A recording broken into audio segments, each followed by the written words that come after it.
Hello everyone, welcome to this short and sweet Amazon Aurora tutorial.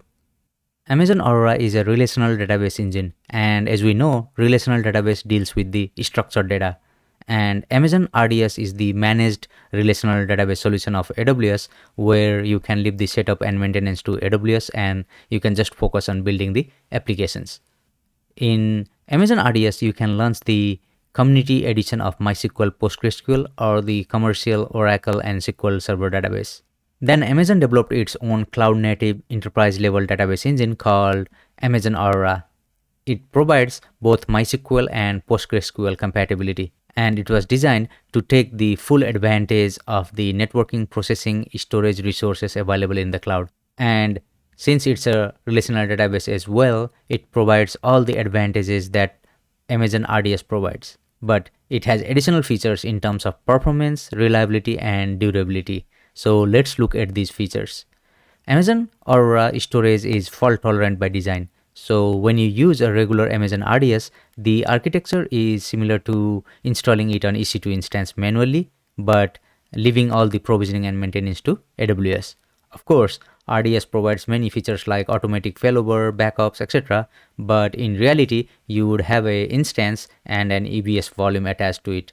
To achieve reliability in this architecture, you need to enable multi-availability zone feature on your RDS instance in an AWS region, where you'll have a standby instance in another availability zone, and you replicate data synchronously in Amazon RDS. And synchronous replication means both primary and secondary are written simultaneously. However, Amazon Aurora provides more reliability in terms of storage. You will still work on multiple availability zone like RDS, but instead of RDS instances, you will use Amazon's cloud-native Aurora database engine. And this provides flexibility in terms of storage, because its database storage is separate from the database compute instance.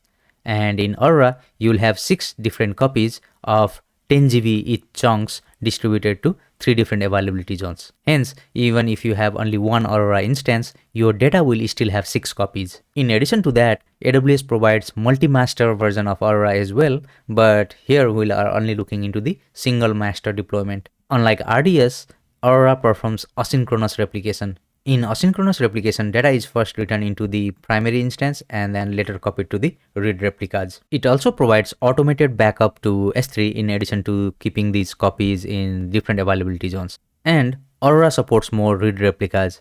On Aurora, you can scale your read queries by creating 15 different read replicas, whereas in regular RDS, it only supports 5. So you might be wondering what read replica actually is. A read replica facilitates handling the read requests that comes into your database, so primary database won't be overloaded, and all those read queries will be served by these replicas. Next, we'll look at Failover, which is faster in Amazon Aurora.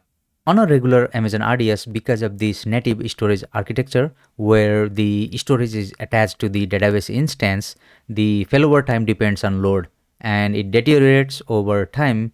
And this mainly happens because of log buffers. But unlike regular RDS, Aurora does not keep log buffer on the instance.